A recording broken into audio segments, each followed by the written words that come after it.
noite meio frienta, mas tudo é para a glória do Senhor. Vou esperar aí o povo que está aí online aparecer para ouvir um pouco da palavra do Senhor neste dia de hoje. Glorificado seja o nome do Senhor. Agradeço a Deus por mais este dia, agradeço a Deus por essa oportunidade que nos concede. Agradeço ao Senhor porque a Ele toda honra, toda glória, todo louvor, toda exaltação seja dada ao nome do Senhor sempre, sempre. E eu quero estar aqui, estou passando rapidamente, somente para deixar uma palavra para a tua meditação neste dia de hoje, e que o nome do Senhor venha a ser glorificado na sua vida e através da mesma. A palavra que eu quero deixar para a tua meditação neste dia encontra-se no livro do Novo Testamento, em Atos dos Apóstolos, no seu capítulo 3, para a tua breve meditação. Louvado seja o nome do Senhor neste dia de hoje. Deixa eu só melhorar o áudio, não sei se você está ouvindo aí do outro lado. Glórias a Deus. Deus seja louvado. Atos dos Apóstolos, no seu capítulo 3, para a tua meditação nesse dia de hoje, sexta-feira, amanhã sábado. Acabou mais uma semana de bênção, de vitórias, de livramentos da parte de Deus para com as nossas vidas, de providência divina. Atos dos Apóstolos, no seu capítulo 3, que tem aqui como título, ou como epígrafe, como você queira assim entender, que tem aqui escrito a cura de coxo, ou seja, a cura de um aleijado, ou a cura de um deficiente. O discurso de Pedro no templo, Atos 3. Pedro e João subiam juntos ao templo à hora da oração, ou seja, a hora nona, e era trazido um varão que desde o ventre de sua mãe era coxo, o qual todos os dias punham à porta do templo chamada Formosa, para pedir esmolas aos que entravam. Observe o texto está narrando aqui que Pedro e João estavam a caminho do templo para a oração. Versos 2, ele vendo a Pedro e a João que iam entrando no templo, pediu que lhe desse uma esmola. E Pedro com João, fitando os olhos nele, disse: olha para nós. Então diz o texto, e olhou para eles, esperando receber alguma coisa, e disse Pedro: não tenho prata nem ouro, mas o que tenho, isso te dou. Em nome de Jesus Cristo, o Nazareno, levanta-te e anda. E tomando pela mão direita, o levantou. E logo seus pés e tornozelos se firmaram. E, saltando ele, pôs-se em pé e andou, e entrou com eles no templo, dando glórias e saltando e louvando ao Senhor. E todo o povo viu andar e louvar a Deus. Amado irmão, irmã, senhor, senhora, simpatizante do Evangelho de Cristo, porque uma outra hora essa gravação, esse vídeo vai estar chegando até a sua pessoa. Eu estou narrando aqui, trazendo para a meditação, um texto bastante conhecido na época da igreja primitiva, que está em Atos, no seu capítulo 3, versos 1. Nós temos aqui uma narração interessante que trata-se do apóstolo Pedro e João, quando a igreja, quando o evangelho estava começando a crescer, a expandir após a ressurreição de Cristo. E a palavra que nós lemos aqui em Atos 3 nos fala que Pedro e João, eles estavam a caminho do templo, a caminho do templo para a oração, a hora nona. Observe que Pedro e João, a partir do momento que eles começaram a andar com Cristo, foram discipulados, foram ensinados, Cristo, ele bateu muito nessa tecla da oração. E através da oração nós estaremos, além de estarmos mais próximos de Deus, nós estaremos também cooperando para a expansão do reino de Deus, para a expansão da obra missionária, da obra de uma forma geral, em relação ao ID de Cristo, em relação ao que a igreja tem que ser feita, ao legado da igreja, que é o ID. Então Pedro e João, diz o texto, que estavam no caminho da Porta Formosa para orar, naquela hora nona. E ali a porta do templo, não era nem um templo, era na porta dos portões ali tinha um coxo, todos os dias aquele homem, diz o texto sagrado, que era colocado ali para pedir esmola, e aquele homem já era um senhor, já tinha uma faixa de idade. Então diz a Bíblia Sagrada que toda pessoa que passava ali, que adentrava o templo para orar, eles davam uma esmola àquele homem que estava ali. Então, observando daquela situação, observando o ambiente, a Bíblia diz que não era permitido pessoas com falta de saúde, doentes, com lepras ou deficientes adentrarem o templo. E diz a palavra que ele estava na porta do templo. Então ali na porta do templo era onde ele arrecadava, recebia as esmolas das pessoas que assim entravam. E esse texto me chama bastante atenção, minha querida irmã Nevinha, meu querido, meu irmão, meu senhor que está aí, que é crente, que é obreiro, que é levita, que é cooperador da obra do Senhor, que sempre está indo ao templo orar, participar dos seus cultos, cultuar o Senhor, cumprir com as suas obrigações espirituais, seja de servo ou seja de cooperador, cooperadora.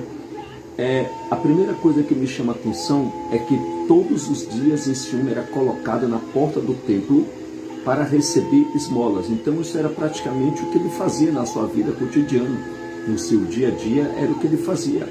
Era o que os seus pais, a sua parentela, se acostumaram que ele assim vivesse. Então foi colocado na porta, todos os dias assim sucessivamente. Já estava acontecendo por muitos anos já acontecia isso, ele está na porta do templo. Então esse texto me chama bastante atenção para os tempos atuais. A primeira coisa que eu observo é que quem entrava para adorar a Deus ou para apresentar o seu sacrifício naquela época, ou apresentar a sua oferta diante de Deus pelos seus pecados ou o que seja, ou ir para adorar, eles passavam também por esse homem. Davam a sua esmola e adentravam o templo para orar. Na realidade, quando eu observo esta cena, esta situação, eu vejo que o sentimento de compaixão para com o próximo ou para aquele homem não era tão profundo como tinha o sentimento de compaixão de Cristo para com a viúva de Naim, um exemplo. A viúva de Naim, a Bíblia diz que quando ela saía para enterrar o seu filho, que já tinha perdido o seu esposo, Jesus vinha numa outra direção. Então num caminho a morte vinha e no outro caminho vinha a ressurreição e a vida. A Bíblia diz que quando Jesus encontrou a viúva de Naim no caminho, ele se comoveu de íntima compaixão pela situação daquela mulher. Ele se comoveu de íntima compaixão. A palavra compaixão, no seu original, é sentir o que a outra pessoa sente. Ou seja, podemos sentir o sofrimento, a angústia, a tristeza que a outra pessoa sente. Isso se chama compaixão. Ter reconhecimento desse mesmo sentimento dentro do seu ser para com o teu próximo. Isso estava aconteceu com Jesus e a viúva de Naim. Ele se moveu de íntima compaixão, diz o texto. Então, retornando ao que eu passei, ao que eu li em Atos 3, as pessoas adentravam no templo para adorar, para entregar suas ofertas e fazer o que elas saíam para fazer. e simplesmente davam uma oferta para aquele homem. Então, essas pessoas não eram comovidas pela compaixão ao próximo. Simplesmente davam uma esmola para o homem, ou o que sobrava, ou o que tinha ali para dar. Só que Deus, na sua onipresença e onisciência, Ele tinha determinado naquele tempo, naquela hora, naquele dia, naquele século, naquele ano, que ali passaria Pedro e João. E o texto sagrado nos relata e nos mostra que Pedro e João, quando estavam a caminho da oração no templo, deram de frente ou de encontro com aquele homem ali. E aquele homem, obviamente, como de costume, estendeu as mãos para receber algo de Pedro e João.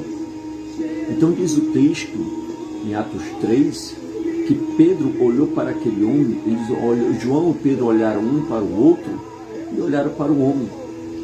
E quando olharam para aquele homem, disseram: olha para nós, olha para nós. E diz o texto que, fitando ele os olhos em Pedro e João, eles disseram: nós não temos o quê? Nós não temos ouro e nem prata, mas o que temos nós te damos, em nome de Jesus. Agora vamos trazer isso para os tempos atuais, para as igrejas desta geração, para a igreja do século XXI, para a igreja do tempo atual. Infelizmente, meus queridos, minhas queridas, irmãos e irmãs, você que está ouvindo esta mensagem através dessa tecnologia online, infelizmente, na realidade hoje, muitas igrejas têm dinheiro, muitas igrejas têm condições financeiras, têm templos luxuosos, têm templos grandes, têm templos lotados, não somente financeiramente, mas tem uma estrutura, tem um porte grande.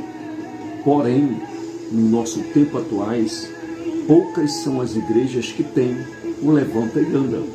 Hoje, alguns ministérios a nível Brasil, têm o ouro e a prata, e muito mais em abundância, mas não tem o levanta e anda. Infelizmente, essa é uma realidade. Às vezes, esse levanta e anda você vai encontrar em algum lugar, em algum interior de alguma cidade, nossa cidade do Brasil, em alguma comunidade pequena, em alguma igreja pequena, em algum monte, em alguma igreja por aí afora, você vai achar ainda o levanta e anda. Então, o que Pedro e João tinham naquele instante ali valia mais do que o ouro e a prata. Quando Pedro e João disseram: eu não tenho ouro nem prata, mas o que eu tenho eu te dou. Em nome de Jesus Cristo, o Nazareno, levanta e anda. E diz o texto que estenderam as mãos. E aquele homem levantou e andou, se firmou sobre os seus tornozelos e ficou de pé. E entrou com eles no templo, saltando e glorificando ao Senhor dos Exércitos. Então eu só estou deixando para a sua meditação que este levanta e anda está disponível para você e para mim. Vai depender da nossa atitude, da nossa postura, do que nós proferimos em concordância com o reino de Deus, em concordância com a vontade do Senhor.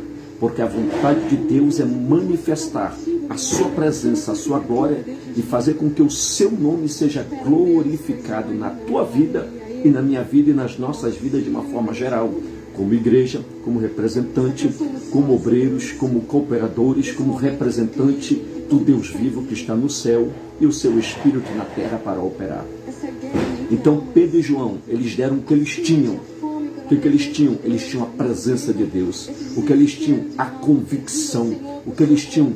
O poder do nome de Cristo que levantou o paralítico. E esse mesmo poder está disponível. Ainda levanta paralítico, ainda dá visão ao cego, ainda cura o aidético, ainda pode fazer grandes coisas. Mas você tem que tomar posse dessa palavra. E é tudo através do poder do nome de Jesus. Então não sei qual é a tua situação nesta noite, mas saiba de uma coisa: Jesus está presente através do seu Espírito a partir do momento que você deseja essa intimidade, esse poder, essa unção, essa graça, essa ferramenta, essa capacitação, essa virtude, para que você, começando no meio da tua parentela, possa dizer: em nome de Jesus, levanta e anda. Levanta e anda deste leito, levanta e anda desta crise, levanta e anda dessa freza espiritual, levanta e anda dessa falta de fé, levanta e anda do meio dessa incerteza e insegurança. A palavra está com você, está em você e por você. Em nome do Senhor Jesus Cristo, receba nesta noite esta palavra, que seja uma bênção, que seja uma ferramenta, que seja a chave para abrir os caminhos da tua vitória para com Deus e para que você tenha um ministério bem sucedido para a glória do nome de Jesus. Que Deus te abençoe, meu querido e minha querida. Posteriormente estaremos retornando uma outra hora com outras mensagens, porque há muitas coisas para fazer ainda. E vamos usar esse meio de comunicação para a edificação tua e daqueles que te ouvem. Sempre que for possível, com um espírito de compaixão pelo próximo, compartilhe a mensagem, leve adiante a mensagem, solte a mensagem, envie a mensagem, porque se você não puder ir longe, assim como eu não posso talvez não ir longe, a mensagem de Deus, ela ultrapassa qualquer barreira, qualquer fronteira, porque não existe barreira, não existe fronteira, não existe passaporte, não existe nada que impeça desta palavra chegar mais longe do que você imagine. E o canal é você, o instrumento é você. Que Deus te abençoe nesta noite, em nome de Jesus. Fique na paz do Senhor Jesus Cristo.